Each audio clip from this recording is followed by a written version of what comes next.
제가 그림을 한 장을 좀 먼저 보여드리겠습니다. 밀레의 만종이라는 작품인데요. 저희 부모님은 농사를 짓는 분이십니다. 이분들이 저희 부모님은 아니고, 네. 농사 짓는 걸 보면 어떤 분들은 때로는 좀 낭만적이다라는 생각을 좀 가지기 쉽습니다. 근데 고된 일이죠. 특히 바쁜 농사철에는 좀 일손이 많이 좀 딸리죠. 그래서 제가 이제 농사꾼의 아들로서 농사를 많이 도왔겠죠.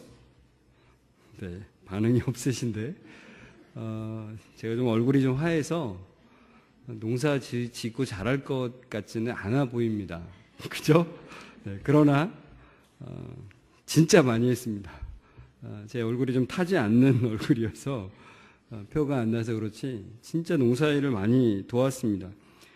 근데 진짜 농사는 겉으로 보기보다 너무 진짜 힘듭니다. 그렇게 힘들 수가 없어요. 하다 보면 이런 일을 진짜 평생 동안 과연 할 수 있을까라는 생각이 들 때도 있습니다. 저희 어머니는 어릴 때부터 신앙생활을 하셨고 아버지는 60세가 넘어서 돌아가시기 직전에 예수님을 믿은 그런 케이스입니다. 그래서 제가 늘 보아온 것은 신앙이 있는 사람과 신앙 없는 사람이 같이 농사 짓기는 참 힘들구나. 어머니는 주일에는 반드시 이제 교회를 나가셔야 되는데 아버지는 그게 서운한 겁니다. 이제 최고로 바쁜 농사철에는 이제 이 갈등이 매우 심각해지죠. 아버지는 종종 이제 그러십니다. 이게 저희 시골 교회는 아닌데 아무튼 교회는 저기 있고 교회는 항상 저기 늘 있고 1년 내내 교회에 갈 수 있는데 교회 하루 빠진다고 죽냐? 이런 거죠. 교회 하루 빠진다고 벼락을 맞아? 이런 겁니다. 우선 먹고 살아야 교회도 가고 돈이 있어야 교회 다니는겨 이렇게 말씀하시죠. 돈이 있어야 교회 다니는 거야. 돈이 있어야 다른 사람이 무시 안 해. 그리고 돈이 있어야 또 교회도 헌금도 많이 하고 우리 하경자 권사님이 그러신데 신방할 때도 돈이 많이 든다고 하셨는데 돈 쓸 일 많아. 돈이 있어야 교회 다니는 거예요. 이렇게 말씀하셨죠. 근데 저희 어머니도 그걸 잘 아셨어요. 바쁜 농사철에 일손이 얼마나 중요하다는 걸 잘 아셨습니다. 근데 어머니는 결코 타협을 하지 않으셨어요. 모진 핍박이 기다리고 있다는 것을 너무나 잘 아시면서도 타협하지 않으셨습니다. 왜냐하면 하나님만이 나의 피난처, 피할 길이 되신다는 것을 알았기 때문이라는 거죠. 그냥 주일에 교회 가야 돼라고 해서 가시는 게 아니라 진짜 내가 의지할 분은 하나님밖에 없기 때문에 내가 교회 가야 돼. 내가 살 길은 그거야라고. 그걸 제가 모르겠습니까? 제가 어릴 때부터 어머니 모습을 보았으니까요. 만약에 저희 어머니가 그 아버지의 말에 한 번 빠진다고 죽어? 한 번 빠진다고 벼락을 맞아? 이 말에 타협을 했다면 어떻게 됐을까 제가 한번 생각을 해봤습니다. 그러니까 오늘 이제 말씀에 나온 시편 11편의 표현으로 보자면 산으로 피하는 길을 선택하는 건데요. 새가 산으로 피하는 그 방법을 선택하셨다면 아마 갈등은 피했을 거라고 생각됩니다. 그 바쁜 농사철에요. 그러나 제가 한 가지 확신할 수 있는 것은 만약에 어머니가 타협하셨다면 저는 이 자리요. 설교회 자리에 서지는 못했을 거라는 건 확신합니다. 그러니까 제 신앙은 그걸 보고 무너졌을 거라는 건 확신합니다. 그러니까 여러분 우리가 부모된 자로서 사실 어떤 자세로 선택하느냐 굉장히 중요하다는 걸 좀 한번 말씀드립니다. 저희 어머니는 하나님께로 피한 것 때문에 이루 말할 수 없는 핍박을 받으셨습니다. 제가 그걸 옆에서 볼 때 얼마나 그게 힘든 것인지를 많이 보았습니다. 그러나 어머니가 타협하지 않음으로 인해서 자식 3명이 바른 믿음 가운데 굳게 설 수 있었다는 것은 분명한 사실이라는 거죠. 여러분, 우리는 종종 갈등 상황에서 또는 위기의 상황에서 어떤 선택을 할지 참 고민을 하죠. 갈등 상황이나 위기 상황에 처하면 사람들은 경험담을 참 많이 얘기해 줍니다. 아마 여러분도 이제 추석이라서 친척들을 만나면 아마 여러 이야기들을 듣게 되겠죠. 너 그렇게 하면 죽어. 큰일 나. 너 지금 엄청난 위기 상태야. 뭐 그런 얘기들을 종종 우리에게 들려주죠. 저도 이제 명절 때만 되면은 만나는 친척들이 있어요. 그럼 그때 그 당시에 이 친척들이 명절에 와서 저희 어머니한테 종종 그런 말을 하세요. 바쁜 철에 몇 번만 빠져. 몇 번만 빠지면 가정이 화목해지고 농사 잘 짓고 다 좋잖아. 이렇게 친척들이 얘기를 해줬어요. 매우 이성적으로 타당한 조언이었습니다. 그들의 경험과 지혜는 매우 옳았습니다. 사실 겉으로 보기엔 사실 그랬습니다. 그 조언을 들으면 저로서도 그런가 보다. 몇 번만 안 나가고 타협하면 될 걸. 그게 좋지 않을까라는 생각도 저도 들긴 했습니다. 마찬가지로 오늘 본문에도 이 갈등 상황, 위기 상황에서 다윗에게 주변의 사람들이 조언을 해주는 거예요. 어떤 조언이냐면 제가 좀 전에 말씀드렸듯이 이 새도 위기를 만나면 피할 곳을 안다는 거예요. 사냥꾼이 활을 쏘면 이제 새는 빨리 산 쪽으로 도망해야 된다는 걸 너무나 잘 알죠. 왜요? 숨을 데가 산만큼 좋은 데가 없다는 걸 새도 안다는 겁니다. 그와 마찬가지로 다윗, 당신도 빨리 숨을 길을 찾아. 피할 길을 찾아. 이렇게 조언한다는 거죠. 새처럼 산으로 도망쳐. 악한 자들이 사냥꾼처럼 활을 당기고 화살을 쏘려고 하는데 뭐해? 어두운 곳에서 정직한 사람들을 향해서 활을 쏘려고 하고 있는데 뭐해? 빨리 새처럼 피해야지. 터가 무너져 내리는데 의로운 사람이 할 수 있는 게 뭐 있어? 죽으면 끝이야. 죽으면 아무것도 아니야. 이렇게 이성적인 조언들을 쏟아내준다는 거죠. 새처럼 우선 빨리 몸을 숨겨. 널 잡으려고 난리들인데 그러다 죽으면 끝이잖아. 뭐 이렇게 이제 조언들을 하는 거죠. 이러다 망하면 뭔 소용이야. 이러다 죽으면 뭔 소용이야. 라고 그러면 속으로 생각하게 된다는 겁니다. 일단 살고 봐야지. 현실을 직시해야지. 이런 생각이 든다는 거죠. 근데 여러분, 주변 사람들이 다 같이 한결같이 이런 말을 하면 진짜 겁이 나요. 저도 이 말씀을 안 보고 진짜 사람들의 얘기만 들으면 진짜 제가 정말 잘못된 길로 가고 있지 않은가라는 생각이 불현듯 들 때가 있어요. 그러니까 사람들이 다 이 사람 저 사람 다 하나 할 것 없이 야, 너 그러다 진짜 큰일 나. 이러면 진짜 그 일이 일어날 것 같은 마음이 막 나도 모르게 샘 솟듯 물밀듯 은혜처럼 막 밀려 올라온다는 거죠. 진짜 망할 것 같고 진짜 죽을 것 같은 그런 마음들이 든다는 것입니다. 지금 이 순간에 한순간의 판단에 의해서 생명도 지위도 재산도 그 모든 것이 물거품이 되어버릴 것만 같은 생각이 막 든다는 거죠. 긴박한 상황 때문에 숨이 멎을 것 같고 나 여기서 이러다 끝나는 것 아닌가라는 생각이 든다는 것입니다. 그래서 새가 산으로 도망치듯이 우선 쉬운 길을 택할까? 우선 현실을 생각하는 쪽을 택할까? 이런 생각이 든다는 것입니다. 그러나 이런 상황에서 성경은 우리에게 한결같이 한 번도 다른 얘기하지 않고 한결같이 하는 말씀이 있습니다. 그걸 제가 요즘에 얼마 전에 어떤 연예인이 한 말로 하자면 이 말입니다. 뭐라고 적혀있죠? 쫄지 마시라. 우리 한번 크게 한번 외쳐볼까요? 시작! 쫄지 마시라. 다시 한번 이번에는 자기한테 얘기해 주는 거예요. 너 쫄지 말아야 돼. 그 마음으로 다시 한번 크게 한번 외쳐보겠습니다. 시작! 쫄지 마시라. 쫄지 마시라. 성경에는 무슨 표현으로 나와 있습니까? 네, 이렇게 나오죠. 담대하라. 사람들이 옆에서 너 그러다 큰일 나 이렇게 말하면 그때 쫄지 마시라고요. 제 말이 아니라 성경이 우리에게 그렇게 말씀해 주고 있는 거예요. 쫄지 마라. 담대하라. 이렇게 우리에게 말씀해 주고 있다고요. 그것은 우리가 그것을 이길 지혜와 능력이 있어서가 아니라 어떠한 상황 가운데도 우리의 피난처가 되시는 여호와 하나님이 계시기 때문에 쫄지 말라는 거예요. 우리의 모든 상황 가운데서 우리를 지켜주시는 하나님이 계시기 때문에 담대하라라고 우리에게 말씀해 주는 거예요. 결코 우리의 능력이 있거나 우리의 지혜가 뛰어나서 그렇게 말씀하시는 것이 아니라는 거죠. 다윗에게는 이런 위기의 상황들이 참 많이 있었습니다. 그런데 다윗은 이런 위기의 상황에서 여호와께 피한다라고 말씀하는 거죠. 오늘 본문의 말씀에 같이 한번 읽어볼까요? 시작.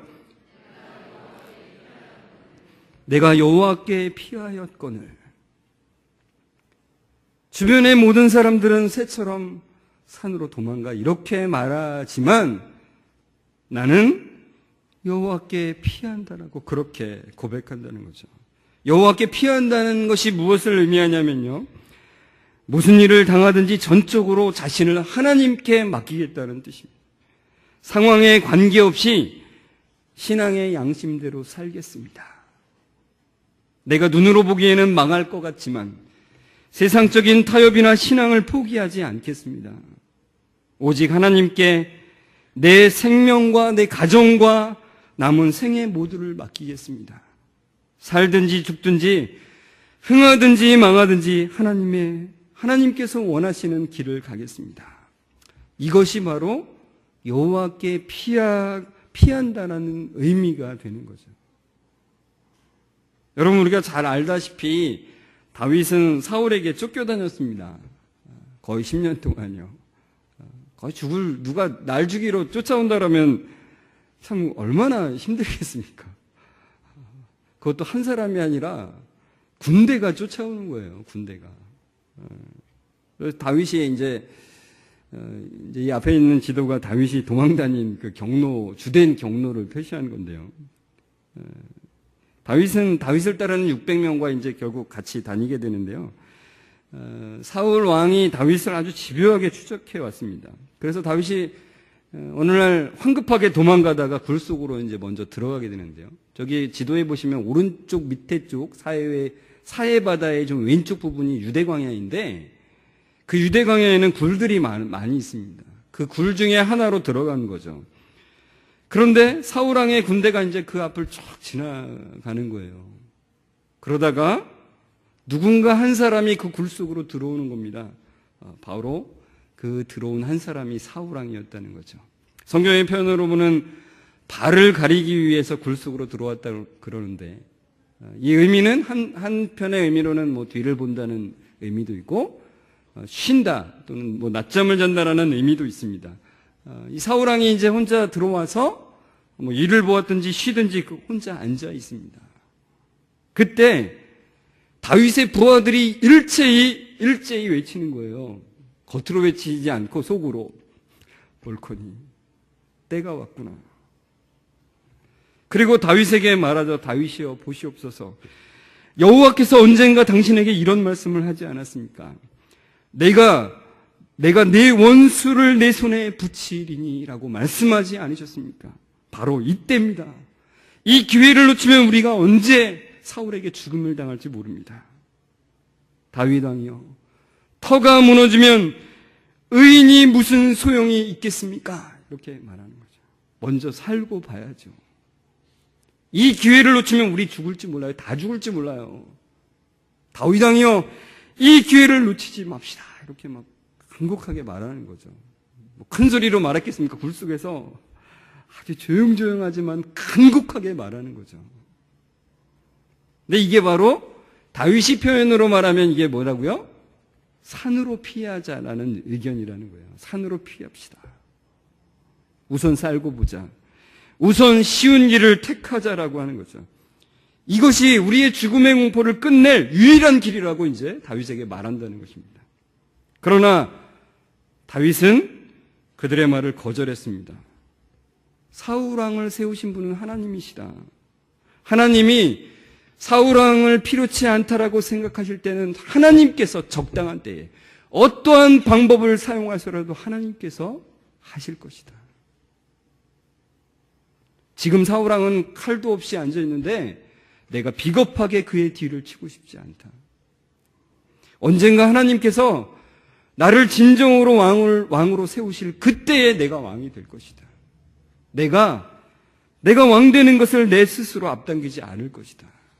나는 여호와 하나님께로 피할 것이다. 이렇게 고백했다는 거죠. 그래서 다윗은 사울왕을 죽이지 않고 그의 옷자락을 살짝 베기만 하죠. 그런데 여러분, 그 나중에 그 굴을 나와서 다윗이 그의 옷자락, 사울왕의 옷자락을 벤 것을 사울왕이 알고는 그때는 굉장히 후회를 하죠. 다윗아, 미안하다. 내가 다시는 안 그럴게. 그렇게 말했지만 사울왕의 마음은 금방 변했어요. 그러니까 여러분, 우리가 여호와께로 피한다는 것에는 상당한 용기와 인내가 필요해요. 고통을 감수해야 되는 일들이 필요하다는 거죠. 그러니까 우리가 하나님께로만 피하기만 하면 모든 일이 갑자기 형통한 일로 다 바뀌지가 않는다는 것입니다. 다윗의 삶이 우리에게 그것을 너무나 잘 말해주고 있다는 거예요. 성경의 많은 인물들의 삶이 그것을 얘기해주고 있습니다. 요셉의 삶이 그랬고요. 예레미야의 삶이 그랬고요. 바울의 삶이 그랬습니다. 성경에 나오는 무수히 많은 사람들의 삶이 그랬죠. 하나님께로만 피한다고 했지만 그들의 삶이 늘 형통한 것이 아니었다는 거죠. 믿음대로 살려고 하는 사람은 때로는 고통이 따른다는 것입니다. 다윗이 하나님께 피한다고 사울왕을 살려준 다음에 모든 일이 잘 되지 않았고 더 모진 고난들이 닥칩니다. 그 뒤에 이제 사울왕이 다윗을 쫓아올 때 더 많은 군대를 이제 이끌고 와서 잡으려고 합니다.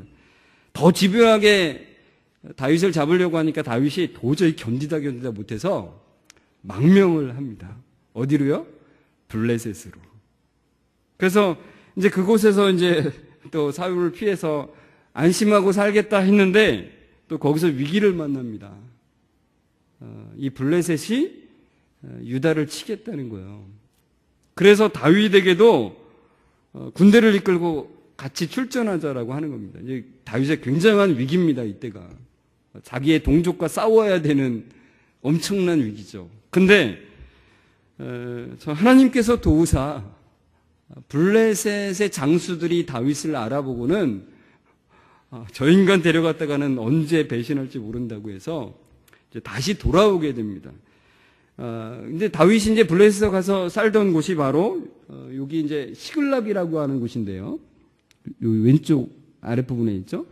이 시글락이라는 곳에서 이제 갔다가 이제 시글 가드로 갔다가 다시 이제 살던 곳 시글락으로 돌아오는데 돌아와 보니 이 아말렉 족속이 이 다윗과 함께한 사람들의 처자식과 모든 재산을 탈취해서 이제 떠나버린 거예요. 그러니까 갑자기 하루아침에 자기의 가족들을 다 잃고 모든 재산을 잃었으니 얼마나 슬프겠습니까? 그래서 이제 막 울기 시작하는데 600명의 장정들이 막 눈물을 그냥 하염없이 흘리는 겁니다. 울 기력이 없을 때까지 울었다고 표현이 나오죠. 그리고 이제 드디어 다 울고 나서 이들의 생각 속에 이렇게 죽느니 죽이자. 돌멩이를 하나씩 들어요. 누구를 죽이자고요? 다윗을 죽이자. 거기에는 이런 항변이 담겨 있는 겁니다. 여러 가지 불만이 있었겠지만 그 중에 하나가 사울왕을 그때 죽였더라면, 사울왕 우리가 그때 죽이자고 할 때 죽였더라면 우리가 이런 참담한 일은 당하지 않을 거 아닙니까? 그러니까 다윗이 선택한 것들에 대한 불만이 여기서 다 쏟아져 나오는 거예요. 그 중에 하나가 사울왕을 그때 죽였더라면, 당신이 여호와께 피한다고 그렇게 했다가 우리 이 꼴이 무엇이냐라고 그렇게 다 외치는 거죠. 그러니까 다윗의 입장에서도 얼마나 지금 황당합니까? 자기도 처자식을 잃고 모든 재산을 잃고 모든 것을 잃었는데 부하들마저 그렇게 할 때 얼마나 참 위기상황입니까? 자기 마음속에 차라리 이 자리를 빨리 피하자, 도망가자 이렇게 생각할 수도 있었지만 다윗이 선택한 것은 역시 여호와 하나님께 피하는 것이라는 거죠. 같이 한번 좀 읽어볼까요? 사무엘상 30장 6절인데요. 시작.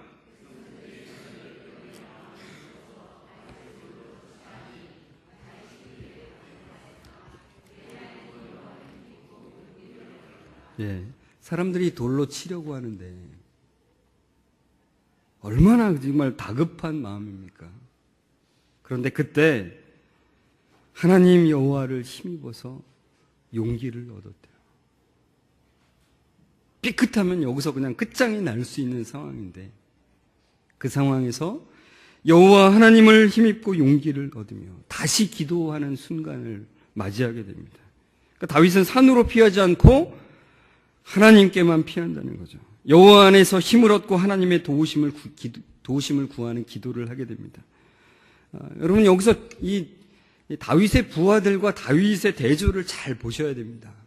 다윗의 부하들 600명은 이미 다 끝장난 일이라고 포기한 그 순간에 다윗은 그 순간에도 하나님께 피하는 모습을 보이고 있다는 거죠. 어떻게 보면 그래요. 이미 다 끝장난 일 같습니다.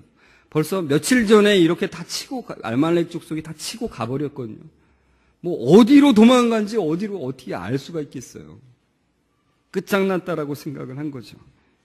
근데 다윗은 어떻게 보면 참 미련한 거죠. 하나님께 피한다고 이 일이 해결돼. 어떻게 보면 이성적인 생각으로 보면 그렇습니다. 꼭 계란으로 바위를 치는 것 같은 그런 느낌이 들 수 있습니다. 그러나 다윗은 그런 용기를 가졌어요. 하나님께 피할 때 진정으로 안전하다라고 하는 그 확신을 다윗은 가지고 있었다는 것입니다. 그 비결을 바로 시편 11편 4절은 이렇게 말씀하고 있습니다. 같이 한번 읽어볼까요? 시작. 여호와께서는 그의 성전에 계시고 여호와의 보좌는 하늘에 있으며 그의 눈이 인생을 통촉하시고 그의 안목이 그들을 감찰하시도다. 하나님은 보시지 않는 곳이 아무것도 없다는 거예요. 높은 데 계셔서 모든 것을 보고 계신 하나님이시라는 거예요. 그리고 하나님은 계시지 않은 곳이 아무것도 없다는 겁니다. 여러분 우리가 어린이였던 적이 있죠. 그때 엄마나 아빠가 옆에 있으면 내가 당당하게 행하는, 엄마 아빠 없을 때는 되게 조심조심하다가 엄마 아빠가 내 옆에 있을 때 내 당당한 모습, 그와 마찬가지로 다윗은 하나님께서 어디나 보고 계시고 어디나 계신 것을 확신했기 때문에 하나님께 피할 수 있다라고 고백했다는 겁니다. 그리고 5절에서 7절을 보시면 같이 한번 읽어볼까요? 시작. 여호와는 의인을 감찰하시고 악인과 폭력을 좋아하는 자를 마음에 미워하시도다. 악인에게 그물을 던지시리니 불과 유황과 태우는 바람이 그들의 잔에 소득이 되리로다. 네, 여기까지요. 5절 6절 말씀만 보시면 하나님은 공의로운 하나님이시라는 거예요. 지금은 산으로 도망친 사람이 잘 돼 보여요. 안 그렇습니까? 현실을 택한 사람이 잘 돼 보일 때가 참 많습니다. 형통해 보일 때가 참 많다는 거죠. 지혜로운 처세술을 가지고 성공한 사람처럼 보입니다. 그러나 그 한때의 흥왕이 돌이킬 수 없는 패배와 몰락의 원인이 된다라고 말씀하는 거예요. 왜요? 하나님은 공의로운 하나님이시기 때문에 그렇다는 것입니다. 그러나 7절 같이 읽겠습니다. 시작. 여호와는 의로우사 의로운 일을 좋아하시나니 정직한 자는 그의 얼굴을 배우리이다. 하나님은 의로우사 의로운 일을 좋아하신다라고 했습니다. 그래서 정직한 자, 여기서 정직한 자는 다른 말로 이 시편 11편의 표현으로 한다면 바로 여호와 하나님께 피하는 자는 여호와의 얼굴을 보게 될 것이다라고 말씀하고 있다는 것입니다. 그래서 결국은 그 모든 것이 하나님의 보호하심의 손길임을 알게 되는 날이 올 거라는 거예요. 여러분 지금 때로는 힘들어서 그게 다 이해가 되지 않지만 하나님께 피하는 자는 그때 힘들었던 것이 하나님의 보호하심의 가장 최선의 손길이었다는 것을 깨닫는 날을 맛보게 된다는 것입니다. 울음이 변해서 기쁨이 되는 아침을 경험하게 된다는 겁니다. 고난이 변하여 영광이 되는 저녁을 체험하게 된다는 거죠. 여러분, 이 세상에서는 보이는 것들, 그런 것에 의지하고 싶은 것들이 참 많이 있습니다. 최소한 이 정도는 돼야 내가 살지, 이거 무너지면 나 죽는 거 아니야, 이런 생각이 들 때가 있죠. 제가 예전에 한번 교통사고 당했던 것을 나누었던 적이 있는데요. 제가 교통사고를 당해서 차 사이에 끼었다고 했잖아요. 그래서 갈비뼈가 다 부러지고 D를 받쳐서 이제 응급실에 호송되어 갔는데, 제가 그랬다고 했잖아요. 의사의 손을 붙잡고 그랬습니다. 선생님, 제 상태가 어떻죠? 선생님, 저 지금 죽으면 안 됩니까? 그러니까 평생 동안 제 마음 가운데 평생 내가 누워 지내면 어떻게 되나에 대한 그 두려움이 저를 막 짓눌렀어요. 그 순간에 아픔과 더불어서 평생 동안 내가 이렇게 누워 지내면 어떻게 할까? 그런데 얼마 후에 제가 마음에 안정된 뒤에 이런 그 음성이 제 마음속에 들렸어요. 평생 누워 지내도 네가 생각한 대로 비참하지 않아. 이 마음을 하나님께서 주시더라고요. 내가 만약에 평생 누워 지낸다 해도 우리가 생각하는 것처럼 그렇게 비참하지 않다는 것입니다. 그러니까 사탄이 우리에게 계속해서 속임의 말을 하는 거예요. 너 그렇게 하면 못 살아. 너 큰일 나. 너 그러다가 터가 무너지면 어떻게 하려고 그래. 살고 봐야지. 너 그렇게 살아서, 그리고 또 다른 편으로 이렇게 말해. 너 그렇게 살아서 뭐해. 차라리 죽는 게 낫지. 그러니까 이쪽 저쪽으로 우리의 약한 마음을 파고드는 거죠. 이게 사뭇 양쪽으로 다르지만 결국은 사탄이 목표하는 바는 그거예요. 우리가 하나님께로 피하는 것을 막으려 한다는 거죠. 그러나 성경은 우리에게 외치고 있습니다. 뭐라고요? 그렇다고 터 안 무너져. 그렇다고 너의 삶이 무너지지 않아. 안 죽어. 끝장나지 않아. 그렇게 산다고 비참하지 않아. 이렇게 우리에게 말해주고 있다. 쫄지 마. 담대해. 하나님이 너의 피난처이기 때문에 담대해. 여러분, 새가 산으로 도망하면 안전할 거라고 생각하듯이 사람도 자기가 안전할 거라고 생각하는 것을 마련해 두고 그것으로 피하려고 많이 생각합니다. 그런데 제가 여러분에게 묻고 싶습니다. 이 세상에는 안전한 곳이 있을까요? 안전한 곳이 있을까요? 아무것도 안전한 게 없다는 거예요. 그 어떤 것을 바라봐도 아무것도 안전하지 않습니다. 하나님이 우리를 보호하시는 손길을 잠깐 놓기만 하면 그냥 무너지는 거예요. 안전한 곳이 아무것도 없어요. 그래서 성경은 우리에게 말씀하는 거예요. 헛된 것을 잡지 마라. 참된 안전한 곳으로 피해라. 그 참된 안전한 곳을 시편 11편이 우리에게 말씀해주고 있는 거죠.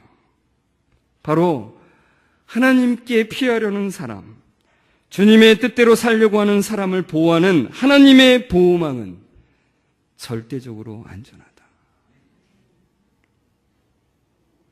이것을 바로 시편 11편이 우리에게 말해주고 있는 것입니다. 여러분, 하나님께 피하는 사람은 어떤 곳에든지 승리를 경험하게 됩니다. 결국은 하나님께 피하는 용기 있는 믿음의 사람은 하나님 주시는 참된 안전함을 맛보게 되는 거죠. 이곳에 있는 모든 분들이 그 참된 안전함을 맛보는 자들 되기를 주의 이름으로 축원합니다. 이 시간에 우리가 노래를 한 곡 부를 건데 무반주로 부를게요. 반주 없이. 이 가사를 한번 보시면 그렇습니다.